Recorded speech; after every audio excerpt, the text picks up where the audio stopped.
Internet tarmoqlarida juda ham foydali maslahatlarni ko'p ko'ramiz, ko'p eshitamiz. Baraka topsin, ko'p maslahatlar ayollarimiz uchun juda ham to'g'ri hamda foydali. Lekin ba'zi berilgan maslahatlarni eshitib, ko'rib juda ham hayron qolaman. Nimaga? Yuz terimiz sinov maydoni emas. Uksus, qatiq, limon, pishovoy sodalar ishlatgani bular yuz terimiz, idish tovoqlar emas. Hurmatli ayollarimiz, o'zingizni, yuzingizni seving.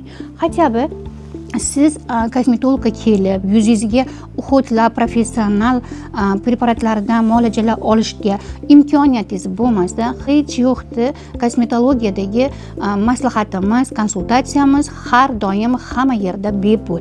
Bemalol kelib, qayerda bo'lishingizdan qat'iy nazar mutaxassisga uchrab, bepul maslahat olib, yuzingizni terisini o'rganishingiz mumkin. Shunga qarab, o'zingizda domashniy uxotlaringizni uyda bemalol qilishlaringiz mumkin. Siz bizga aloqaga chiqing, men sizlarga onlayn tarzda o'z maslahatlarimni berib boraman. Qizlarjonlar, yuzimizdagi har xil toshmalar, ugurlar, dog'lar, xiralashishlar bular faqat terimizdagi muammo emas, balki ichki organizmimizdan kelayotgan bir signal bo'lishi mumkin. Chunki yuzimiz ichki organizmimizning bir oynasi bo'ladi. Masalan, jiyak zonamiz, ya'ni og'iz atrofiga toshigan sumbuzlar, ugurga shunga o'xshagan toshmalar ko'proq jinsiy tarafda yallig'lanishi, shunga o'xshagan sabablardan kelib chiqadi. Biz mana yuzimizni ichki organizmimizning oynasi dedik. Nima uchun? Agar yuzimizda pigmentatsiya, dog'lar paydo bo'lgan bo'lsa, o't qopimizda muammo bor hamda jigarimizda, jigardagi yallig'lanish, jigarda yog'lanishi hamda jigar faoliyatini buzilishidan kelib chiqishi mumkin.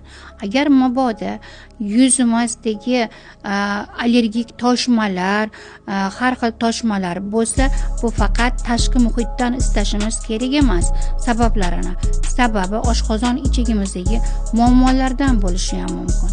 Agar mabodo og'iz zonamizda, ya'ni jag atroflarida ugurlar, husumbuzlar, bunga o'xshagan toshmalar bo'lsa, ayol qizlarimizda shu gormonal muvozanatlar buzilishi hamda jinsiy a'zolarda yallig'lanish va shunga o'xshagan muammolar sabab bo'lishi mumkin. Agar muammo yuz terilarida bo'lsa, albatta o'z kabinetimda o'zim hal qilaman. Agar mabodo ichki organlar kasallangan bo'lsa, men bu patientkamni o'z mutaxassislariga yo'llanma beraman. Sizlarga yana bir zo'r narsa o'rgataman. Yuzinglar dog' bo'ladimi, yog'langan bo'ladimi, ajin, ugridan qolgan dog'lar, yuzdagi barcha muammolarni hal qiladigan bitta yagona mahsulot bor. Bu ham niacinamid.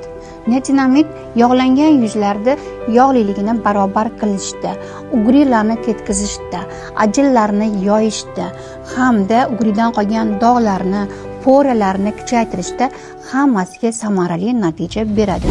Buni qo'llanishi endi boshlaganlar uchun 2% dan 5% gacha bo'lganlardan qo'llanishingiz mumkin boshida, so'ngra 5%, 10% ga o'tsak bo'ladi. Natijasi 1 oy, 1,5 oyda juda ham zo'r effekt ko'rasiz. Agar bunday foydali maslahatlarni davomini ko'rishni istasangiz, meni sahifamga obuna bo'ling. Bu videoni yaqin videolaringizga yuborib qo'yishni unutmang. 5. Hozirgi kundagi trendga chiqqan muolajalardan biri. Yuzimizda основной tochkalar bor, lekin 25 ta tochka bor. Основной tochkalarimiz 5 ta tochka, 7 ta tochka, 12 ta tochka. Men 12 ta tochkagacha muolajalarimda qo'llanaman. 5 ta tochkani juda ham foydalari ko'p. Yuzga lifting beradi, maksimal darajada yuzni ko'tarib beradi. Elastikligini oshiradi, yuzni namlaydi, oqartiradi, yaltiratadi, chuqur jonlantiradi. Lekin men buni aytib o'taman. To'g'ri mutaxassis tanlab, mutaxassis to'g'ri texnikada olib borilgan muolaja o'sha zahotiyoq sizda natijasini ko'rsatadi. Ko'zga ko'rinadigan darajada momentan rezultat ko'rasiz.